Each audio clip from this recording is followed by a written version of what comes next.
Renato Gaúcho apresenta A Força do Amor.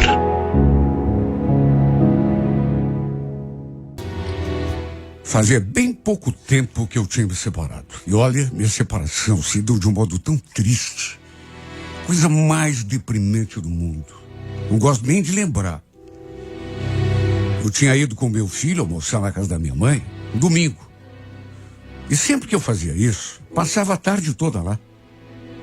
Só que não mandei mensagem, não liguei. Cheguei lá, adivinha? Não tinha ninguém em casa. De modo que acabamos voltando.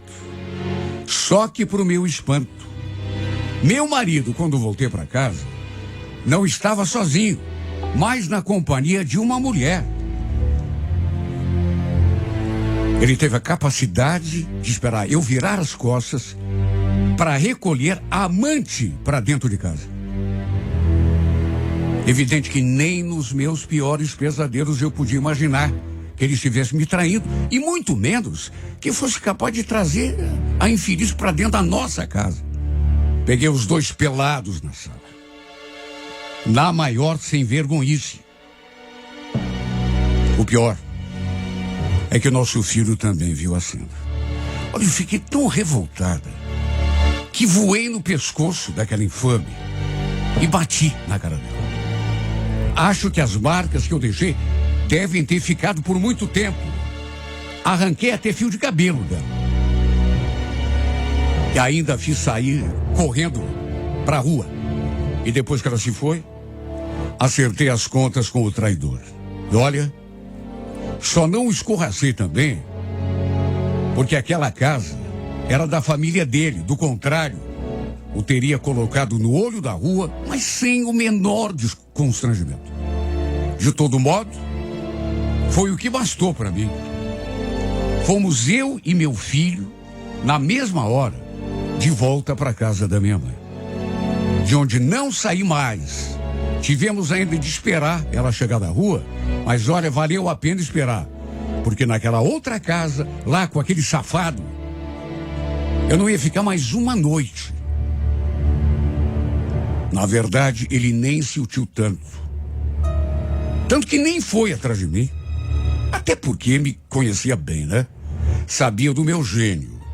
Eu jamais iria perdoar o que ele fez. Desde então, não tivemos mais diálogo nenhum. Na verdade, se existia alguma conversa entre nós, era a única relacionada ao nosso filho, só. E mesmo assim, era por telefone que a gente conversava. E uma coisa eu digo, não fosse pelo meu filho, nunca mais olharia na cara dele. E todo mundo da minha família tomou as minhas dores, claro, né?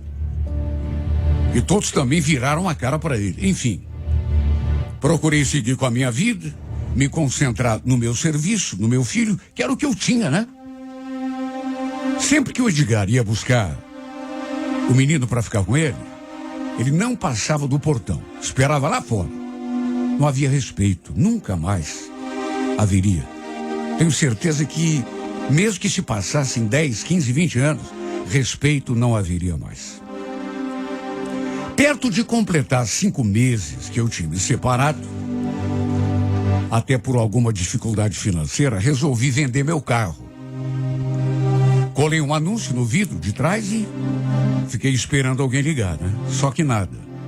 Um sábado, fui ao mercado, mercadinho ali perto de casa. Não era um mercado grande, mas enfim, comprei o que precisava.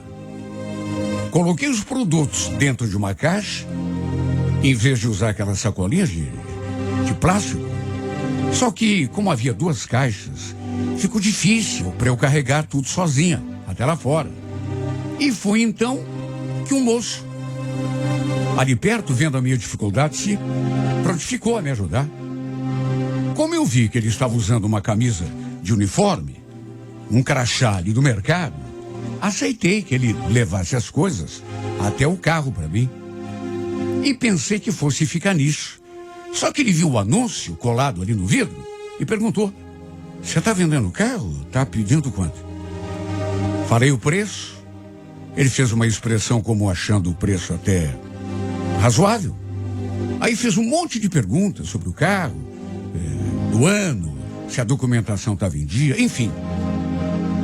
Aquelas perguntas de praxe que todo mundo faz quando vai comprar um carro. Ele perguntando e eu respondendo. E olha, ele parecia bem interessado mesmo no carro. Diz que tinha vendido o dele, fazia tempo que estava procurando outro para comprar e que tinha gostado do meu. Resumindo, conversamos mais um pouco, depois ele anotou o meu celular para a gente continuar conversando. Agradeci pela ajuda, entrei no carro, só que antes de arrancar, dei uma última olhadinha para ele. Ele estava me observando, dali da porta do mercado, e sorrindo. Inclusive acenou quando eu olhei. Um rapaz bonito, simpático, muito educado, isso chamou minha atenção. Só que depois do que eu tinha passado com meu ex-marido, eu sinceramente nem sabia se queria me relacionar com alguém, de novo. Isso foi num sábado, e no final de semana seguinte, um domingo, tocou o celular. E era ele, o Júlio, o moço do mercado, que sabia se eu já tinha vendido. Falei que não. Aí lhe passei um endereço para ele dar mais uma olhada com mais calma. Ele inclusive ficou esperando ali na frente do portão, com o carro já estacionado ali na rua. Em resumo, dali a pouco ele chegou. Olhou assim, minuciosamente, conferiu tudo, parecia até entender um pouco de carro, porque olhou até o motor. Depois fomos dar uma volta ali pela quadra para ele poder fazer uma espécie de teste. E para minha alegria, no fim a gente acabou fazendo o negócio. Ele não tinha todo o dinheiro, mas me deu uma entrada e financiou o resto direto com o banco. Juro. Fiquei feliz, até porque eu estava precisando mesmo daquele dinheiro. Só que dei por terminada a negociação, né? Mas daria uma semana, depois que acertamos a venda, eis que ele me ligou de novo. Olha, na hora, quando vi o número dele estampado ali na tela, pensei comigo mesmo que meu Deus do céu, quer ver que deu algum problema? Foi o que me ocorreu. Mas não tinha nada a ver com isso. Porque, segundo ele, o carro estava em perfeito estado. Ele estava satisfeito. Só que, a uma certa altura, ele me fez uma pergunta que me deixou até meio sem graça. Edna, então, eu te liguei porque, enfim, queria te fazer uma pergunta. Não quero ser indiscreto, viu? Você também não precisa responder se não quiser, mas me diga, você é comprometida? Eu? Não. Na verdade, sou separada. Vai fazer 6 meses que me separei. Bom, quer dizer então que você tá sozinha. Tô. Sabe o que é? Sei lá, desculpa, mas eu tava pensando em te chamar pra almoçar comigo qualquer dia. Gostei tanto de te conhecer, sabe? Você me pareceu uma pessoa tão bacana. E se você também quiser, gostaria de te conhecer um pouco melhor. Sabe quando você não espera? Apesar de não ter dito com todas as letras, ele estava interessado em mim. Ele foi tão direto, me pegou tão de repente assim que fiquei muda. Diante do meu silêncio, ele chegou a perguntar: Edna, você tá na linha ainda? Oi, Júlio. Claro, tô sim. Desculpa, é que... Enfim, eu topo sim. É só a gente combinar. Para encurtar o assunto, fomos trocando mensagens nos dias que se seguiram, até que combinamos de comer uma pizza. Ele passou de carro lá em casa para me pegar. Aquele que era o meu carro, né? Só que eu tinha vendido agora, era dele. E olha, pensa numa companhia agradável. E bastava olhar para ele, no modo como ele olhava para mim, para perceber que ele estava sim interessado. E não vou negar, eu estava adorando aquilo tudo.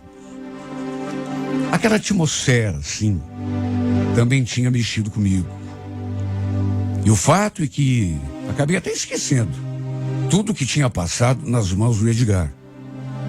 E logo quando ele se aproximou, na clara intenção de me beijar, eu não recusei. O beijo, na verdade, aconteceu depois que saímos da pizzaria. Entramos no carro e antes de ligar o motor, ele avançou e eu permiti. Olha, deixei rolar, viu? Até porque não me desagradou, pelo contrário. Era uma coisa que eu já estava querendo, desde que a gente, enfim, se conheceu, começou a se conhecer. Trocamos muitos beijos, aliás, não foi apenas um. Depois ele me deixou ali na frente de casa. Antes de entrar, ficamos ali conversando um tempo. Passamos a trocar mensagens todos os dias, várias vezes por dia depois daquilo. E ele sempre tão educado e tão carinhoso, vivia me cercando de elogios. Que mulher que não gosta, né? A verdade é que ele foi me ganhando com o tempo. E apesar da minha separação ser uma coisa tão recente, e ainda haver aquela mágoa, aquele ressentimento, fui me deixando conduzir. Sempre que eu ia ao mercado, ele me acompanhava até ali fora e aproveitava para me dar um beijo. Pelo menos um. No fim, ele acabou me pedindo em namoro e eu aceitei. Achei que valia a pena fazer uma tentativa. Até porque precisava seguir com a minha vida, né? Tentar ser feliz ao lado de outro homem. Virar de vez aquela maldita página do meu passado. Ele já conhecia a minha mãe e o meu filho. E a minha mãe o adorou desde o primeiro instante. Lembro dela falando. Mas sabe, falando assim, com vontade. Que moço educado, hein, filho?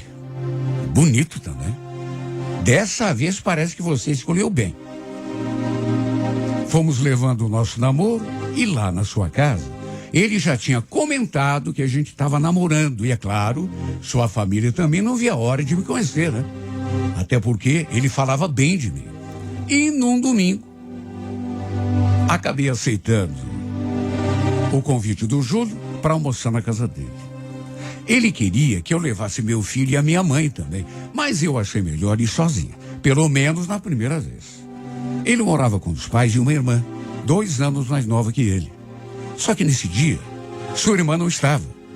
Segundo sua mãe, o namorado dela tinha acabado de passar para apanhá-la, porque os dois iriam almoçar não sei onde. Enfim, fui muito bem recebida e olha, e muito bem tratada também. Os pais dele eram pessoas assim, bem simples. A Simone, por exemplo, mãe dele, não sabia o que fazer para me agradar. No fim da tarde, saí de lá com uma impressão excelente de todo mundo. Pena que não deu para conhecer a minha cunhada, mas também não ia faltar oportunidade. Dali 2 semanas, marcamos outro almoço na casa dele. E dessa vez, ele avisou a irmã. Pediu que ela não saísse. Inclusive, ele falou que ia levar o namorado dela para almoçar com a gente. Também levei meu filho e minha mãe dessa vez. O Júlio foi nos buscar de carro. Chegamos, a Tânia, minha cunhada, tinha dado uma saída com o namorado para buscar alguma coisa na mercearia. E nós ficamos ali conversando, enquanto esperávamos. Minha mãe e a mãe do Júlio se entenderam bem, ficaram ali de papo, até que de repente, a Tânia e o namorado chegaram. Só que quando aquela porta se abriu e o casal entrou, olha, não sei como não caí dura ali no chão. Sabe aquela expressão, como esse mundo é pequeno? Naquele caso, em especial, bota pequeno nisso. Quando bati os olhos na minha cunhada e no namorado dela, olha, me deu uma coisa tão ruim que eu cheguei a engasgar. E antes que eu dissesse alguma coisa, isso é que foi o pior. Meu filho, que estava ali do meu lado no sofá, falou: pai. Olha que situação. Foi uma terrível coincidência. A mais inimaginável possível. Não fui só eu que fiquei espantado. Os dois também ficaram brancos. Arregalaram o olho como se estivessem diante de um fantasma. Acredite quem quiser. A irmã do meu namorado era ninguém menos que a infame com quem meu ex-marido andava me traindo. A mesma que eu tinha flagrado pelada na sala da nossa casa. Em quem eu tinha, inclusive, aplicado uma surra. E do lado dela estava ninguém menos do que ele, o ordinário do meu ex-marido. Quer dizer, então, que eram namorados? Namorados. Os dois ficaram mais brancos que eu, acredito. E ficaram ali imóveis. Sabe quando a pessoa não consegue se mover? Uma situação, sabe, incrível. Sabe, eu não sei o que me deu, mas simplesmente levantei do sofá, peguei meu filho pela mão, olhei para minha mãe e falei: vamos embora, mãe. Nem esperei que ela me atendesse. Simplesmente fui abrindo passagem e arrastando meu filho comigo. Nem me despedi dos pais do Júlio e nem dele. Claro que naquelas alturas, só eu e os dois safados é que estavam entendendo. Só Deus é que sabe como me senti mal. Chegou a me embrulhar o estômago. O Júlio, naturalmente, foi atrás de mim, preocupado, querendo saber o que tinha havido. Coitado, não sabia de nada. Jamais poderia imaginar, né? Que o namorado da sua irmã era meu ex-marido. E que a mulher com quem o Edgar andava me traindo era justamente ela. Reconheço que tratei até ele mal. Porque o coitado se aproximou de mim, todo preocupado, querendo saber, sabe, o que é que estava rolando. E eu continuei ali, caminhando, arrastando meu filho pela mão. Me deixa ir embora, Júlio. Depois a gente conversa. Me deixa, que eu estou muito nervosa. Agora não dá. Mas eu levo vocês de carro. Daqui tua casa é longe. Não precisa, Júlio. Pode deixar que eu me viro.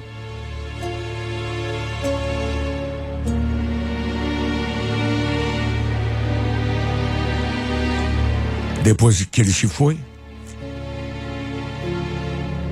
e que o Júlio voltou para casa, foi que eu parei um pouco na esquina e fiquei esperando a minha mãe nos alcançar. É claro que depois que voltou ele deve ter conversado com a irmã, né? E ela deve ter contado o que tinha rolado ali naquela sala.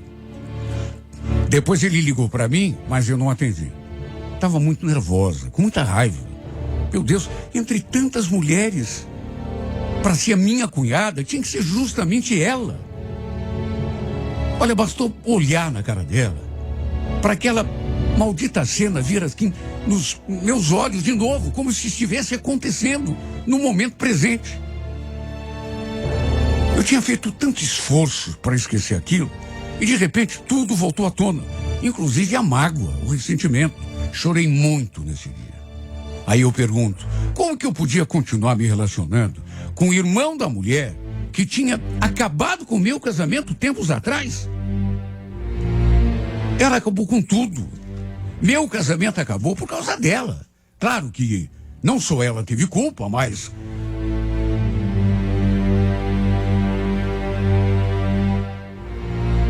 Olha, eu sei tudo que eu sofri por causa de tudo que aconteceu. E, sinceramente, não sei se iria conseguir continuar namorando o Júlio, sabendo que ele era irmão daquele infeliz. Imagina a situação. Eu topando com aquela mulherzinha, sempre que houvesse uma reunião de família. Isso no caso de o nosso namoro vingar, é claro, né? O pior, ver o Edgar ao lado dela. Pensei muito. Botei tudo, sabe, numa balança, até que cheguei à conclusão de que não valia a pena. Eu não ia conseguir jamais conviver com a situação. Sabe, não, era impossível. Por isso, mesmo a contragosto, com o coração doendo, porque eu estava gostando dele já. Botei um ponto final no nosso namoro. Aproveitei que estava só no começo, né? Não queria fazê-lo sofrer. Claro que não. Mas que outra atitude que eu podia tomar? Decidi me afastar antes que tudo ficasse pior. Ele naturalmente não aceitou o fim tão facilmente, com um monte de tempo no meu pé. Sabe, mas eu fiz de tudo para ele entender que não tinha condição. Seria melhor para todo mundo a gente se afastar. Ele chegou a dizer: você não precisa conviver com a Tânia, amor. Aliás, não precisa nem olhar para a cara dela se não quiser. Você não tá namorando comigo, não é com ela. Você sabe que não é assim que as coisas funcionam, Júlio. Ela é tua irmã, é tua família. Se a gente ficar junto, vai ser inevitável eu topar com ela. E me desculpe, viu, mas não quero passar por isso.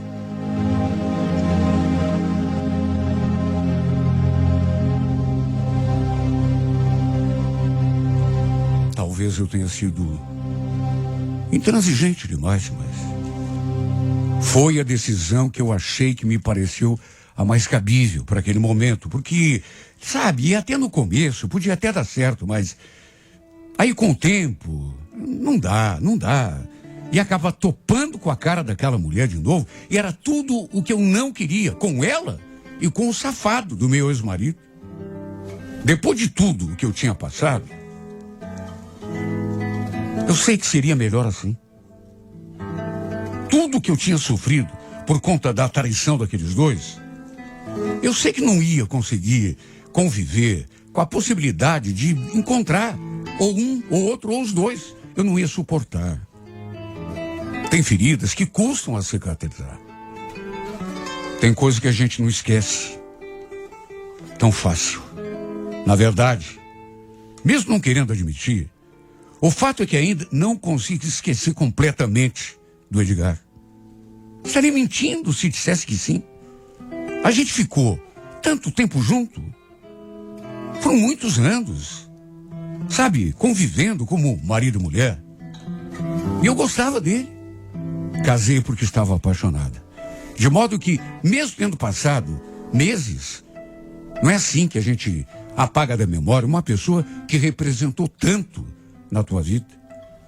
De modo que eu ainda gostava dele um pouco. Pelo menos um pouco. Além da mágoa e do ressentimento. Eu sinto que ainda há um restinho, um resquício de amor guardado lá dentro. Sem contar que tudo que ele me fez ainda me assombra, ainda me persegue, ainda judia muito de mim.